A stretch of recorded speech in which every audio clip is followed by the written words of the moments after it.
Le convoi arrive après une nuit à traverser le front.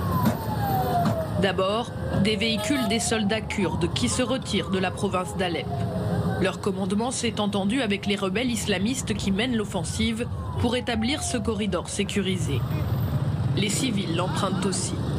Ils sont exténués. Alep n'est qu'à 1 heure de route, mais il leur en a fallu 10 pour arriver jusqu'ici. Depuis hier, on n'a pas dormi, ni mangé, ni bu. C'était un trajet si long. On était bloqués au milieu de nulle part, dans un endroit appelé Fafine. Et autour de nous, on entendait des combats, des tirs. Plus de 115 000 habitants ont déjà fui les zones de combat pour rejoindre le nord-est de la Syrie, sous contrôle des forces kurdes. La majeure partie des déplacés est issue de la minorité kurde, apeurée par l'avancée de cette coalition islamiste. L'apparence de leurs combattants leur rappelle de mauvais souvenirs. Ils portent des patchs qui ressemblent à ceux de Daesh et de longues tuniques, comme eux. On avait peur de les regarder dans les yeux, alors on baissait nos têtes. Ironie de l'histoire, les familles qui fuient Alep et sa province sont accueillies ici, dans le stade de Raqqa, ancien centre de torture de l'État islamique. L'histoire est toutefois bien différente aujourd'hui.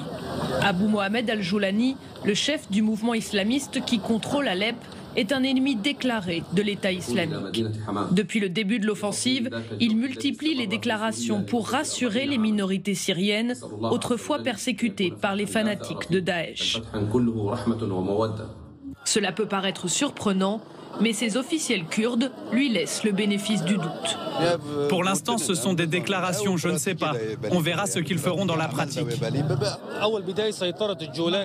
que Joulani a pris le contrôle de l'Est et de la ville d'Alep, je fais partie de ceux qui disent que Joulani tient ses promesses sur ce point. C'est certain, il ne commet pas de crime. Un autre convoi de 15 000 réfugiés est toujours bloqué dans la région d'Alep. Personne ne semble pouvoir les joindre. Avec le réveil du conflit, la Syrie renoue avec les jours d'incertitude. A priori, François, la fuite vers le Liban est exclue compte tenu de la situation militaire avec Israël. Ces gens, ils sont donc obligés de partir à l'Est ? Oui, c'est ça. C'est-à-dire qu'au départ, ce qu'on s'imaginait, il y a encore 5 ou 6 jours, c'était que l'avancée des islamistes était du nord vers le sud, d'Alep vers Damas. Et en fait, elle est également de l'Est de l'ouest vers l'est, donc c'est-à-dire vers effectivement l'Irak et vers Raqqa, d'où le reportage de Gwendoline sur cette route qui va d'Alep à Raqqa et où se retrouve un flot incroyable de réfugiés. Donc oui, il va y avoir des difficultés, surtout s'il y a cette sorte de distinction qui est faite, de non-agressivité entre les islamistes d'un côté et les Kurdes de l'autre qui laissent faire. Donc tant qu'il y a ça, c'est tant mieux pour les réfugiés qui n'en seront pas les victimes. Mais tant pis pour Erdogan, qui regarde ça avec un peu d'inquiétude, à mon avis.